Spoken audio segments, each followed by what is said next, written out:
दोस्तों, बॉलीवुड की दुनिया में होली का रिश्ता 90 सालों पुराना है। 1932 में पहली बार फिल्म गुलरू जरीना में होली थीम का ब्लैक एंड व्हाइट गाना होली मुझे खेलने को टिश्यू मंगा दे दिखाया गया। हालांकि इसे पॉपुलैरिटी नहीं मिली। अगली बार महबूब खान ने सन 1940 में फिल्म औरत में होली की खूबसूरती दिखाते हुए 2 गाने डाले। रंगों वाली होली दिखी तो जरूर, लेकिन ब्लैक एंड व्हाइट एरा में रंग नहीं दिखे। पहली होली भले ही ब्लैक एंड व्हाइट थी, लेकिन जब रंगीन फिल्मों का दौर आया तब भी पर्दे पर रंगीन होली दिखाने का क्रेडिट भी महबूब खान की फिल्म आन 1952 को मिला। होली के गानों और सेलेब्स का होली मनाने का तरीका दोनों की कई कहानियां हैं। बॉलीवुड के शोमैन कहे जाने वाले राज कपूर बड़े पैमाने पर होली मनाते थे। राज कपूर अपनी पार्टी में किन्नरों को बुलाते थे, उन्हें अपनी आने वाली फिल्म के गाने सुनाया करते थे। अगर किन्नरों को कोई गाना पसंद ना आए तो उसे फिल्म में नहीं रखते थे। अमिताभ बच्चन की होली पार्टी में मेहमानों के रंग से भरे पूल में फेंका जाता था, भांग पिलाई जाती थी और जमकर नाच गाना होता था। एक समय जब अमिताभ का करियर कठिन दौर से गुजर रहा था तो एक होली गीत ने ही उन्हें फिल्म दिलाई थी। होली दिखाने वाली पहली फिल्म भले ही गुलरू जरीना है, लेकिन होली का ट्रेंड्स शुरू करने का क्रेडिट महबूब खान को दिया जाता है। डायरेक्टर महबूब खान ने 1940 की ब्लैक एंड व्हाइट फिल्म औरत में होली के 2 गाने थे।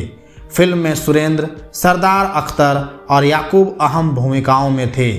पर्दे पर होली तो दिखाई गई, लेकिन ब्लैक एंड व्हाइट होने पर रंग नहीं दिखे। जब रंगीन फिल्मों का दौर आया तो महबूब खान ने इसी फिल्म को दोबारा मदर इंडिया टाइटल के साथ बनाया। ये फिल्म 1958 को रिलीज हुई थी, भारत की पहली फिल्म जिसे ऑस्कर नॉमिनेशन तक मिला। फिल्म में होली पर फिल्माया गया गाना होली आई रे कन्हाई जबरदस्त हिट हुआ, जिसे शमशाद बेगम ने आवाज़ दी थी। उस जमाने में मदर इंडिया हिंदी सिनेमा की सबसे महंगी फिल्म थी, जो करीब 60 लाख रुपए में बनी थी, जिसने सबसे ज़्यादा 8 करोड़ की कमाई भी की थी। राज कपूर अपनी हर होली पार्टी में किन्नरों को बुलाकर उनके साथ होली का जश्न मनाते थे। राज कपूर किन्नरों पर इतना भरोसा करते थे कि रंग गुलाल लगाने के बाद वो उन्हें अपनी अपकमिंग फिल्म के गाने बिना झिझक सुना देते थे। जब उनकी तरफ से हरी झंडी मिलती थी तभी फिल्म में वो गाना लिया जाता था। जब राज कपूर ने एक होली पार्टी में किन्नरों को अपनी अपकमिंग फिल्म राम तेरी गंगा मैली के गाने सुनाए तो एक गाना किन्नरों को पसंद नहीं आया। राज का उन पर ऐसा अटूट विश्वास था कि उन्होंने तुरंत कंपोजर रविंद्र जैन को बुलाकर इसे बदलने को कहा। इस गाने के रिप्लेसमेंट में सुन साहिबा सुन गाना तैयार किया गया। जब फिर किन्नरों को ये गाना सुनाया गया तो जवाब मिला, ये गाना दशकों तक याद रखा जाएगा। हुआ भी ऐसा ही। सुन साहिबा सुन गाना चार्ट बस्टर था, जो आज भी लोगों की जुबां पर है। कंपोजर रविंद्र जैन को इस फिल्म के लिए बेस्ट म्यूजिक डायरेक्टर का फिल्म फेयर अवार्ड भी मिला था। 60 के दशक में हिंदी सिनेमा में राज कपूर पहले ऐसे सेलिब्रिटी थे जिन्होंने होली सेलिब्रेशन के लिए आर के स्टूडियो में पार्टी रखना शुरू किया।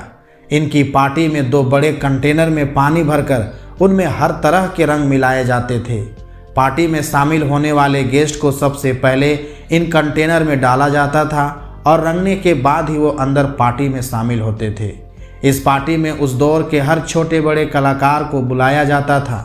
कई लोग तो इसे भांग एंड फूड फेस्टिवल तक कहते थे। अमिताभ बच्चन पर फिल्माए गए 2 होली के सदाबहार गाने रंग बरसे और होली खेले उनके पिता कवि हरिवंश राय बच्चन ने लिखे थे। ये दोनों गाने फिल्माए जाने से काफ़ी सालों पहले से ही अमिताभ अपने पिता से सुनते आए थे।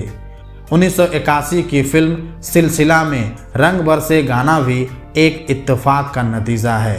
दरअसल ये गाना मीरा पर बने एक भजन से प्रेरित है, जिसके लिरिक्स रंग बरसे ओ मीरन भवन में रंग बरसे से प्रेरित है। पिता से बचपन से ये भजन सुनते आए अमिताभ खुद भी इस भजन को अक्सर गुनगुनाते रहते थे। राज कपूर की होली पार्टी में जब यश चोपड़ा ने इसे सुना तो उन्हें ये इतना पसंद आया कि इसे फिल्म में लेने का फैसला किया। ठीक ऐसा ही बागबान के गाने होरी खेले रघुवीरा के साथ हुआ। ये लोकगीत भी अक्सर हरिवंश राय बच्चन गुनगुनाते रहते थे, जो अमिताभ ने कई बार सुना था। जब बागबान फिल्म के म्यूजिक डायरेक्टर आदेश श्रीवास्तव ने अमिताभ से फिल्म के लिए एक होली के गाने का सुझाव मांगा तो उन्होंने यही गाना बताया। दोनों ने मिलकर इसे फाइनल किया और एक रात में इस गाने की रिकॉर्डिंग की। अमिताभ बच्चन भी अपने बंगले में होली की बड़ी पार्टी दिया करते थे। इनके बंगले में मेहमानों को भांग सर्व की जाती है। 2004 में बिग बी के बंगले जलता में हुई पार्टी खूब सुर्खियों में रही थी, क्योंकि यहाँ शाहरुख खान और अमर सिंह के बीच की सालों से चली आ रही लड़ाई गले मिलकर खत्म हुई थी। अमिताभ बच्चन की होली पार्टी ही वो वजह है जिसके डर से popular film maker Karan Johar आज भी होली से घबराते हैं।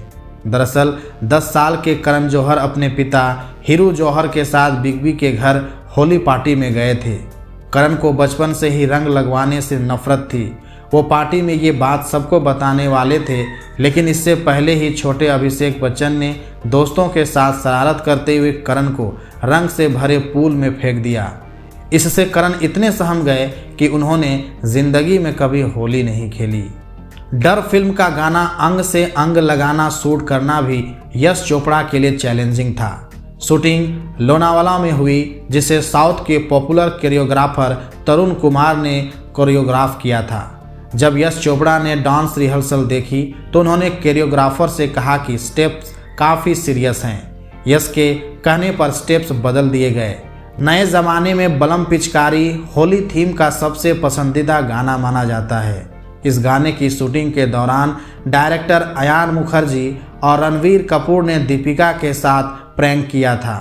सेट पर एक रंग से भरा पूल तैयार किया गया था, जिसके बारे में सिर्फ अयान और रणवीर को ही पता था। जैसे ही दीपिका और कल्कि सेट पर तैयार होकर पहुंचे तो दोनों ने उन्हें उठाकर पूल में फेंक दिया। इस समय कैमरा रोलिंग में था। इस प्रैंक से आए रियल एक्सप्रेशन ही गाने में लिए गए थे। 90 के दशक तक फिल्मों में खूब होली दिखाई गई।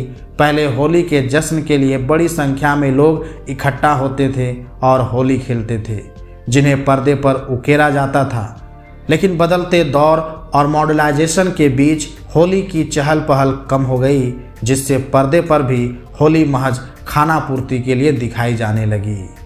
दोस्तों, अंत में आप सभी को होली की हार्दिक शुभकामनाएं। हैप्पी होली।